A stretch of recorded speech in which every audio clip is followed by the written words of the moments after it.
नमस्कार, मैं हूं आशीष त्रिपाठी आपके साथ। और लोकेश को बचाना है, यह मुहिम लगातार जारी है प्रशासनिक स्तर पर सरकार के द्वारा, और हम भी लगातार इसी मुहिम के साथ जुड़े हुए हैं। दरअसल 11 घंटे से यह ऑपरेशन जारी है, रेस्क्यू का काम किया जा रहा है और अभी तक 35 फीट खुदाई हुई है। लगभग 50 फीट तक खोदा जाना है और 4 से 5 घंटे रेस्क्यू ऑपरेशन चलने की उम्मीद है। बच्चे के मूवमेंट पर डॉक्टर्स भी नजर बनाए हुए हैं, मौके पर एम्बुलेंस तैनात है और बच्चे के स्वास्थ्य को नजदीक से देखने के लिए, उसे हर तरह की सुविधा देने के लिए वहां पर डॉक्टर्स की टीम भी तैनात की गई है। ये 5 तस्वीरें इस वक्त आपकी टीवी स्क्रीन पर। अभी तक 35 फीट की खुदाई हो चुकी है और ये खुदाई 15 फीट और चलेगी। 11 घंटे में 35 फीट खुदाई, तो 15 फीट खुदाई के लिए कितना समय और लग सकता है आप अंदाजा लगा सकते हैं। लगभग 50 फीट तक खोदा जाना है। ऐसे में लोकेश को निकाले जाने के लिए समय लग सकता है। मुख्यमंत्री शिवराज सिंह चौहान इस पूरे मामले पर लगातार नजर बनाए हुए हैं। ट्वीट करके उन्होंने इस मामले पर जानकारी दी और प्रतिक्रिया दी। लोकेश को निकालने के लिए युद्ध स्तर पर प्रयास, एनडीआरएफ और एसडीआरएफ की टीम रेस्क्यू ऑपरेशन चला रही है और मुझे ये विश्वास है कि बालक जल्द निकाल लिया जाएगा। साथ ही लोकेश को निकालने के लिए युद्ध स्तर पर प्रयास किए जा रहे हैं। शिवराज सिंह चौहान ने ये ट्वीट किया और इस पूरे मामले पर वो नजर बनाए हुए हैं। आपको बता दें कि लोकेश को निकालने के लिए युद्ध स्तर पर जो प्रयास किए जा रहे हैं, उस प्रयास के लिए मुख्यमंत्री शिवराज सिंह चौहान ने अपने एक प्रतिनिधि को वहां पर भेजा है। विधायक स्थानीय वहां मौके पर मौजूद हैं, लगातार टीम के साथ डटे हुए हैं। बच्चे को निकालने का प्रयास किया जा रहा है। शैलेंद्र हमारे सहयोगी भी लगातार डटे हुए हैं। शैलेंद्र, काफी समय हो गया, 11 घंटे का समय लगभग हो गया, बच्चे को निकालने के लिए प्रयास किए जा रहे हैं। टीम वहां पर जुटी हुई है, डटी हुई है, ऑपरेशन उसी तरह से जारी है। कौन कौन वहां मौजूद है इस वक्त अभी तक? देखिए, अगर अभी की बात करूं तो जिला प्रशासन के तमाम अधिकारी, जो कलेक्टर हैं, एसपी हैं या दूसरे जो अन्य अधिकारी हैं, वो यहां पर मौजूद हैं। इसके साथ ही एनडीआरएफ और एसडीआरएफ की जो टीमें हैं, उनके जो प्रमुख हैं वो यहां पर मौजूद हैं। तमाम जो अधिकारी हैं, कर्मचारी हैं, वो मौजूद हैं। हेल्थ डिपार्टमेंट के जो लोग हैं वो यहाँ पर मौजूद हैं, क्योंकि लगातार बच्चे की एक एक एक्टिविटी पर हेल्थ डिपार्टमेंट की तरफ से नज़र बनाए रखी जा रही है। आवश्यक दवाइयाँ जो हैं वो यहाँ पर बुला ली गई हैं, 2 एम्बुलेंस यहाँ बुला ली गई हैं। ये तस्वीरें जो मैं आपको दिखाना चाह रहा हूँ कि ये जो फैमिली मेम्बर्स हैं वो भी अब यहाँ पर ही डेरा जमाए हुए हैं, क्योंकि नींद किसी को नहीं आ रही है, भूख किसी को नहीं लग रही है, क्योंकि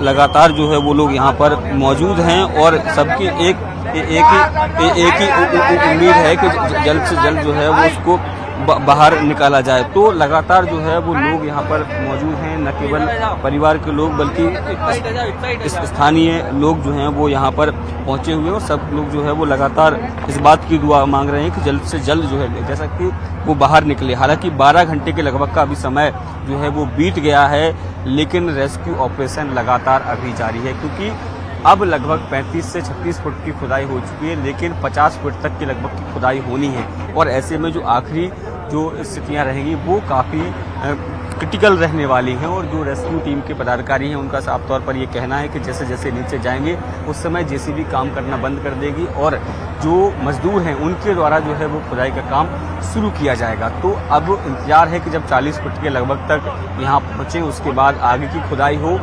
ये माना जा रहा है कि 4 से 5 घंटे और ऐसे हो सकते हैं कि जब ये पूरा ऑपरेशन चलता रहे, क्योंकि इसके बाद ही कहीं ना कहीं ये माना जाए कि जो ऑपरेशन है वो पूरा हो पाएगा। उम्मीद यही है। लगातार मूवमेंट पर नज़र बनाए रखे हुए हैं, लोग यहाँ मौजूद हैं, परिवार के लोग हैं, स्थानीय लोग हैं, आसपास के लोग हैं, तो सबकी जो है दुआओं का दौर जो है वो लगातार जारी है कि 7 वर्षीय जो लोकेश है, जो लगभग 12 घंटे से इस बोरवेल में फंसा हुआ है, इससे वो सकुशल बाहर निकले। तो तमाम जो पदाधिकारी, जो अधिकारी हैं, वो लगातार लोकेश की जो सिचुएशन है उस पर नजर बनाए हुए हैं। जी बिल्कुल, लेकिन शैलेंद्र, अभी की स्थिति और आगे वो स्थिति कितने समय तक बरकरार रहेगी? क्योंकि जो 2 जेसीबी मशीन है वो लगातार काम कर रही हैं और जो टीम है वो 2 टीम जरूर है, एनडीआरएफ और एसडीआरएफ की टीम है। इनका काम कब शुरू होगा? क्या खुदाई तक ही इनका काम सीमित है? डॉक्टर्स की टीम वहां पर पहुंची हुई है और जो कि समय अभी 3-4 घंटे का बता रहे हैं लग सकता है।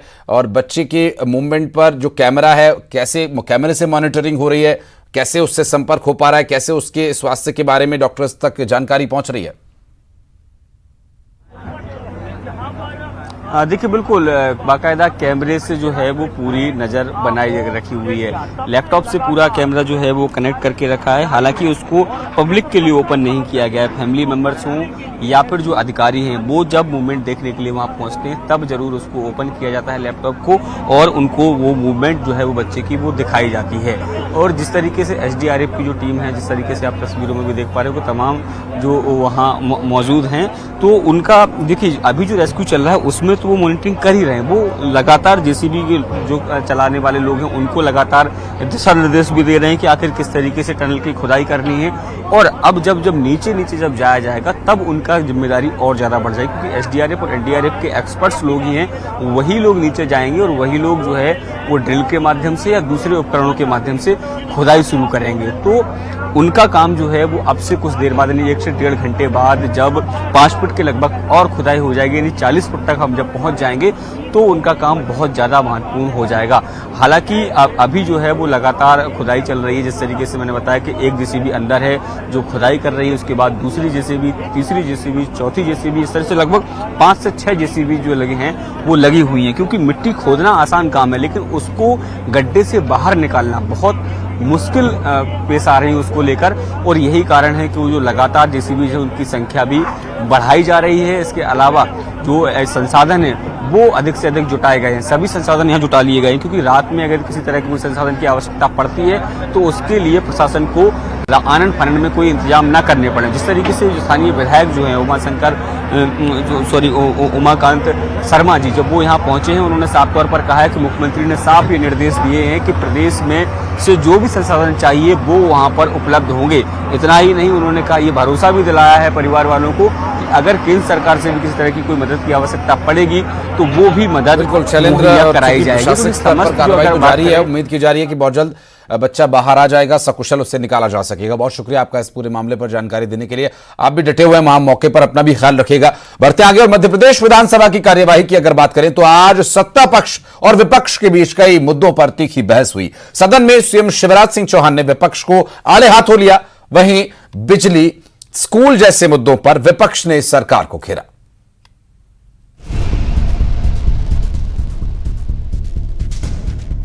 विधानसभा के बजट सत्र में कार्यवाही के दौरान सत्ता पक्ष और विपक्ष में नोकझोंक देखने को मिली।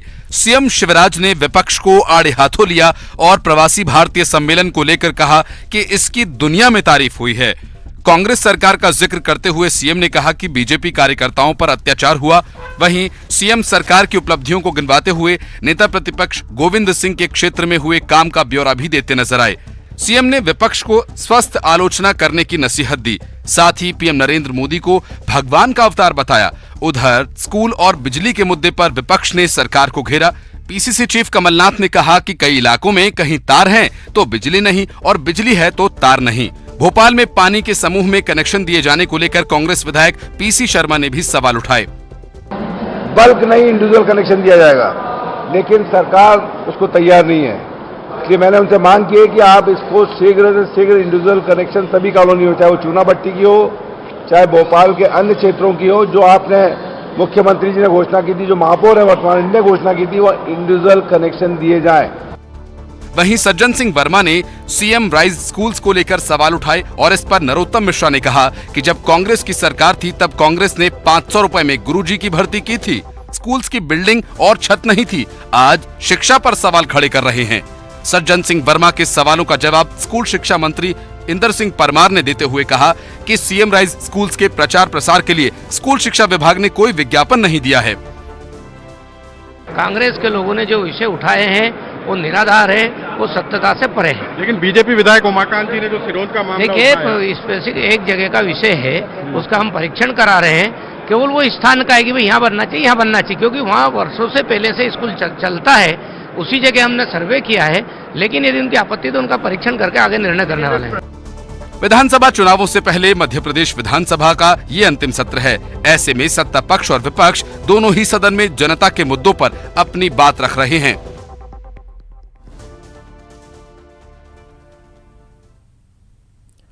और विधानसभा में सीएम शिवराज नेता प्रतिपक्ष डॉक्टर गोविंद सिंह के सवाल पर कांग्रेस पर जमकर बरसे। गोविंद सिंह के सवाल पर शिवराज सिंह ने कहा, कार्रवाई तो कांग्रेस की सरकार में हुआ करती थी। नरोत्तम मिश्रा के 18 करीबियों को जेल में डाला। 15 महीने की सरकार में तबादले पर तबादले हुए। भूपेंद्र सिंह का होटल गिरा दिया गया। तो एक तल्ख अंदाज में मुख्यमंत्री शिवराज सिंह चौहान सदन में बोलते नजर आए।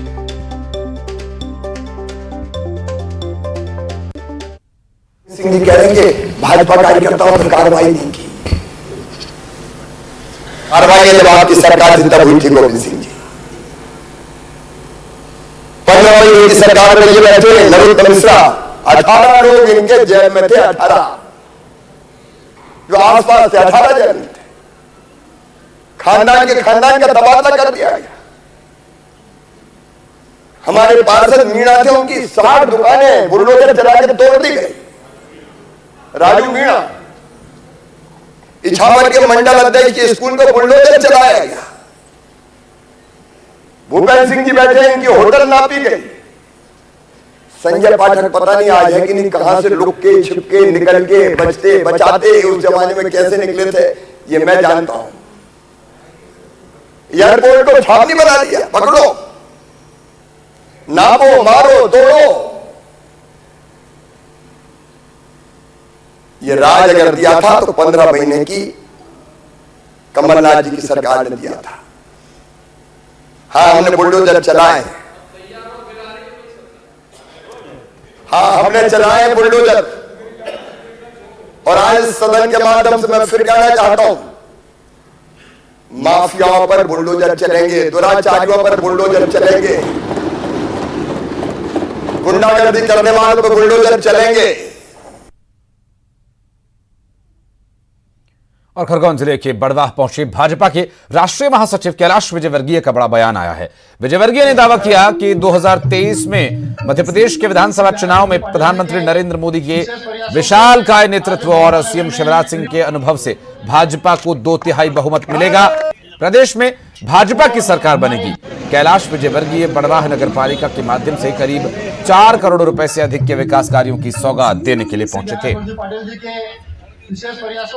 निश्चित रूप से शिवराज जी और मोदी जी का एक विशाल काय नेतृत्व है जो सिर्फ भारत की नहीं सारी दुनिया को देगा। और शिवराज जी का अनुभव, दोनों मिलकर फिर से हम। और भोपाल के दशहरा मैदान में आम आदमी पार्टी ने एक बड़ी रैली का आयोजन किया और निकाय चुनावों में बेहतर प्रदर्शन के बाद पार्टी विधानसभा चुनाव में बेहतर प्रदर्शन की उम्मीद लगा रही है। और कांग्रेस और भारतीय जनता पार्टी ने आम आदमी पार्टी की रैली को लेकर निशाना साधा है।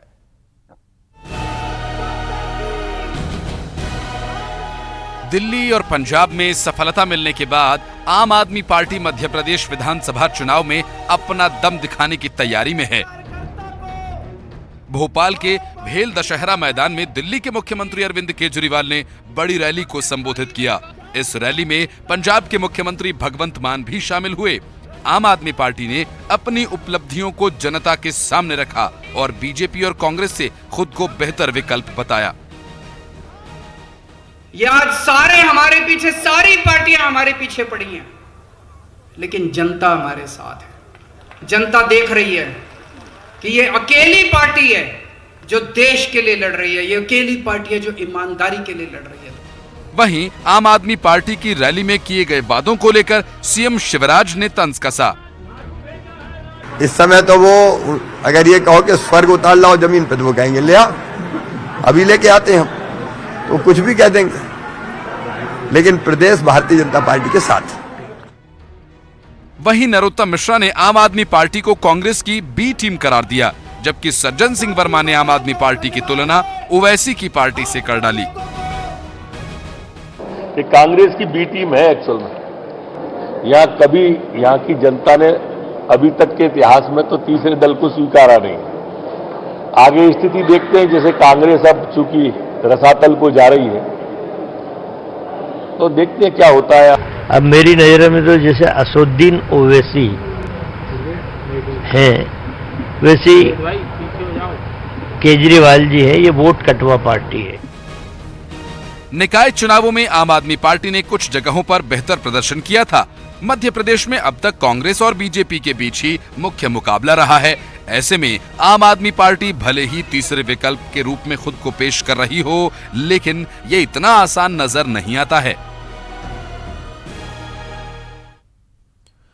और भोपाल से एक बड़ी खबर आपको बता दें, केके मिश्रा की लाइसेंसी रिवॉल्वर गायब है और केके मिश्रा के मुताबिक रिवॉल्वर घर से चोरी हुई है। पुलिस रिवॉल्वर की तलाश में जुटी हुई है। पुलिस के मुताबिक दरअसल पुलिस इस पूरे मामले की जांच पड़ताल कर रही है और कांग्रेस मीडिया विभाग के अध्यक्ष केके मिश्रा, जिनकी रिवॉल्वर चोरी हो चुकी है और उनकी लाइसेंसी रिवॉल्वर चोरी हुई है, पुलिस अब इस पूरे मामले में छानबीन कर रही है और उनका यह कहना है कि घर से ही उनकी रिवॉल्वर चोरी हो गई। और बुरहानपुर से एक और बड़ी खबर आपको बता दें, जहां खकनार में राष्ट्रीय पक्षी मोर का शिकार, जंगली खरगोश का भी अवैध हथियारों से शिकार हो रहा है। नेपानगर के खकनार वन परिक्षेत्र का ये पूरा मामला, जहां 8 आरोपियों से पूछताछ की जा रही है। राइफल, 12 बोर की बंदूक और एयर गन्स यहां से बरामद की गई हैं। मोर का, जंगली खरगोश का शिकार यहां पर चल रहा था और शिकार के लिए यहां इन हथियारों का इस्तेमाल हो रहा था। गश्ती दल को मुखबिर से सूचना मिली कि खापरखेड़ा में कुछ लोग शिकार खेल रहे हैं और खेले हुए शिकार को खा भी रहे हैं, पका के खा रहे हैं। सूचना पर एएसआई मौर्य अपने टीम के साथ खापरखेड़ा रवाना हुए और दबिश देकर खापरखेड़ा निवासी, खंडवा निवासी और इंदौर निवासी ऐसे कुछ 8 लोगों को उन्होंने पकड़ा, जिनके पास 3 बंदूकें, जिसमें .22 राइफल, 12 बोर बंदूक और एक एयर गन। और खरगोन में अवैध शराब बनाने के ठिकानों पर आबकारी विभाग ने छापेमारी की और कार्रवाई करते हुए करीब 1 लाख रुपए से अधिक 70 लीटर हथभट्टी शराब के साथ 2 आरोपियों को हिरासत में लिया गया और इस दौरान टीम ने करीब 2000 किलोग्राम से अधिक महुआ लहन बरामद की और मौके से इस बरामद लहन को नष्ट किया गया। आबकारी टीम ने पकड़े गए शख्स से पूछताछ शुरू कर दी है। और इंदौर में लोकायुक्त ने माइनिंग ऑफिसर पर छापा मारा। दरअसल देवास में पदस्थ एमके खतेड़िया पर शिकंजा कसा गया और एक साथ इंदौर, उज्जैन और पीथमपुर में छापा मारा गया। पीथमपुर में एक रेडी मिक्स प्लांट भी मिला है। बता दें कि 1991 में पीएससी के जरिए सेकंड क्लास अफसर के तौर पर चयन हुआ था और इसके बाद इंदौर, धार और देवास में पोस्टिंग हुई।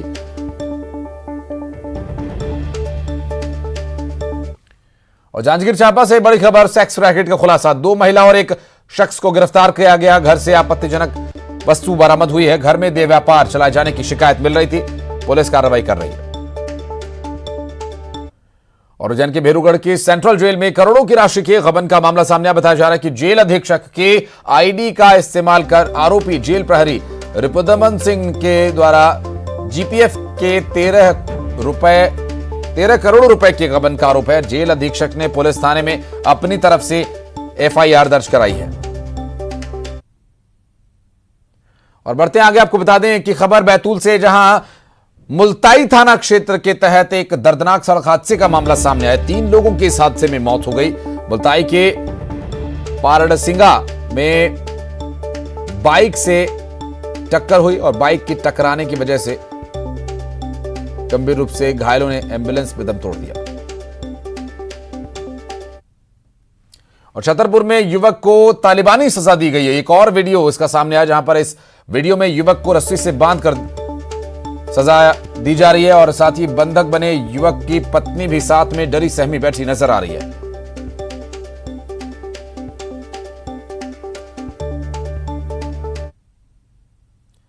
और उज्जैन में बारात में डीजे पर गाने बजाने की बात को लेकर 2 पक्षों के बीच विवाद हो गया और गाना बजाने के इस विवाद में एक युवक को चाकू से मारकर घायल कर दिया गया, जिससे उसकी मौत हो गई। बजरंग कॉलोनी का यह पूरा मामला है। पुलिस कार्रवाई में जुटी है। मंडला थाने के बंभनी थाना के एक गांव में 3 साल की बच्ची के साथ दुष्कर्म के मामले में आरोपी 15 साल के नाबालिग को 8 दिन में ही जमानत मिल गई, जिससे ग्रामीण नाराज हैं। नाराज ग्रामीणों ने कलेक्ट्रेट और एसपी कार्यालय का घेराव करते हुए धरना दिया और आरोपी को पुनः गिरफ्तार कर कठोर कार्रवाई किए जाने की मांग।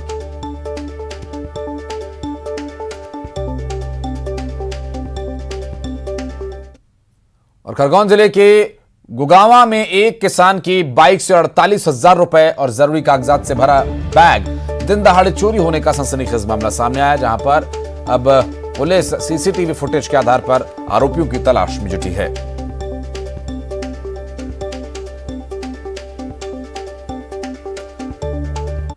और दमोह के मगरौन थाना अंतर्गत आए शादी में इन दिनों चर्चा में शादी बनी हुई। दरअसल यहां शादी में दमोह पुलिस अधीक्षक समेत पूरा दमोह पुलिस महकमा घराती बनकर सहयोग करता नजर आया। एक गरीब चाय वाले की बेटी के हाथ पीले करने के लिए दूल्हा पुलिस के वाहन से मंडप तक पहुंचा। दमोह जिले के मगरौन थाना परिसर में सामने चाय का ठेला लगाने वाले की पत्नी के स्वर्गवासी होने के बाद उसने बड़ी हिम्मत से अपने दोनों बेटे और बेटों की शादी लालन पालन किया और शादी अब कर रहा है। लेकिन चाय की दुकान चलाकर गुजर बसर करने वाले एक पिता के सामने बेटी की शादी करना एक बहुत बड़ा सवाल था। हिम्मत करके पिता ने अपनी बेटी की शादी तय की थी, लेकिन शादी की तारीख नजदीक आने के चलते कोई व्यवस्था न होने पर पुलिस अधिकारियों से उसने अपनी पीड़ा को बताया, जिसके बाद दमोह पुलिस ने इसकी जिम्मेदारी निभाई और सम्मानजनक राशि इकट्ठा की, बेटी की धूमधाम से शादी रचाई। पुलिसकर्मियों का ये प्रयास समाज के लिए एक मिसाल है।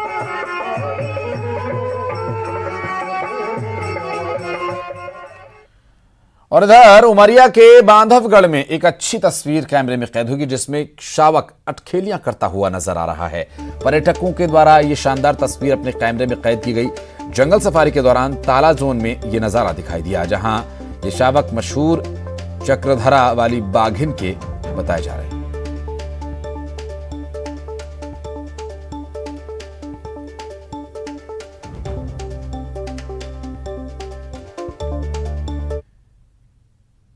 ग्वालियर में कलेक्टर साहब ने जांच के आदेश दिए हैं कि जो 3 परिवार उनके पास गुहार लेकर आए हैं वो जिंदा हैं, अगर नहीं तो उन्हें किसने मारा। क्या आप कुछ नहीं समझे? अगर नहीं समझे तो आप इस रिपोर्ट पर डालिए नजर। मुझे दीजिए इजाजत, नमस्कार। मंगलवार मध्य प्रदेश के लिए वो खास दिन जब जन सुनवाई लगती है। लोग अपनी अपनी परेशानियां साहिबान के सामने लाते हैं और गुहार लगाते हैं कि साहब कुछ तो कार्रवाई करो। ऐसी ही गुहार लेकर 3 आदिवासी परिवार पहुंचे थे। पूछा समस्या क्या है तो बोले साहब हम लोग मरे हुए हैं, हमें इंसाफ दो, हमें जिंदा कर दो। दरअसल ये लोग सपेरा परिवार के हैं और मुरार ब्लॉक के मिर्धा खेरिया गांव के रहने वाले हैं। जारगा रहते हैं, पहले मिर्धा खेड़िया रहते थे, वहाँ जमीन है हमारी। मरा घोषित कर दिया है हमारे लिए। ये क्या करे, बड़ा भाई ये नवाबी के नाम है, 4 भाई थे तो नवाबी का बड़ा लड़का है सोवरन, हाँ उनने लिखाया होगा हमें। हाँ जी, मरे में घोषित लिखाई दीजिए हमें कि जी मर चुके, क्या करे अपने भाइयों के नाम कराए जाए। अब सोवरन हम पूरा 3 जोकर की औलाद को कम से 100 आदमी हैं हम। परिवार का कहना है कि सरकार ने पट्टे के रूप में इन्हें जमीन दी थी, लेकिन उनके ही रिश्तेदारों ने राजस्व के अधिकारियों से मिलकर सरकारी दस्तावेजों में इस परिवार को मृत बताया और जमीन अपने नाम करा ली। अब यह परिवार अपने आप को फिर से कागजों में जिंदा कराने के लिए कलेक्ट्रेट आया है। जमीन के बारे में आया बेटा और काय के बारे फिर का मर चले 20 बेर फिर गए जाए बेटा। हाँ मरे में लिखा दिया और अपना भाई खास है जानो तो बना दिया, जे हमारे आदमी भाई बना दिया उनको, और बेटा हमारे आदमी मरा मुझे मेरे नाती बेटा ने मरा में लिखा दिया, सब मरे में। और अपना भाई जी 3 डुकरों को तो उनने मरे में लिखवा दिया कि उनका कोई वारस नहीं है, मर चुके हैं, और उनके वारस हमें सोबरन हम है, उनके वारस वे मरे में लिखवा दिया, उनका कोई नहीं है साहब। हमारी जमीन पे वो बेच रहा हो या उसने कब्जा कर रखा हो हमें कोई पता नहीं है। हमारी जमीन को हमें वापस मिलना चाहिए। जीते जी जिन्हें मार दिया गया हो उनका दर्द क्या होगा इसे समझाने की जरूरत नहीं, लेकिन प्रशासन तो नियम से चलता है और नियम के मुताबिक परिवार ने जमीन से जुड़े दस्तावेज नहीं दिखाए। फिर भी प्रशासन जांच कराने और मदद का आश्वासन परिवार को दे रहा है। कहना है कि साहब खेरिया मुर्दा में हमारी जगह थी, हमको मृत बताते हुए हमारे नाम वहाँ से हटा दिए गए।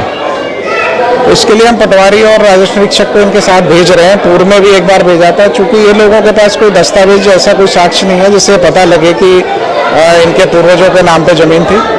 लेकिन हम अब खुद ही पटवारी राजस्व निरीक्षक को भेज रहे हैं, इनके साथ में और वहाँ पूरा रिकॉर्ड को हम निकलवा के उसकी जांच कराएंगे और जांच में अगर ये पाया जाएगा कि इनके साथ गलत हुआ है तो हम दोषी व्यक्तियों के खिलाफ सख्त से सख्त कार्रवाई करेंगे। जन सुनवाई में जैसे ही मामला सामने आया, माहौल अजीब हो गया। लेकिन ये पहला मामला नहीं और शायद आखिरी भी नहीं। ऐसे न जाने कितने आवेदक हर मंगलवार जन सुनवाई का रुख करते हैं और गुहार लगाते हैं, कागजों में हमें फिर से जिंदा कर दो साहब। सुशील कौशिक, न्यूज 18, ग्वालियर।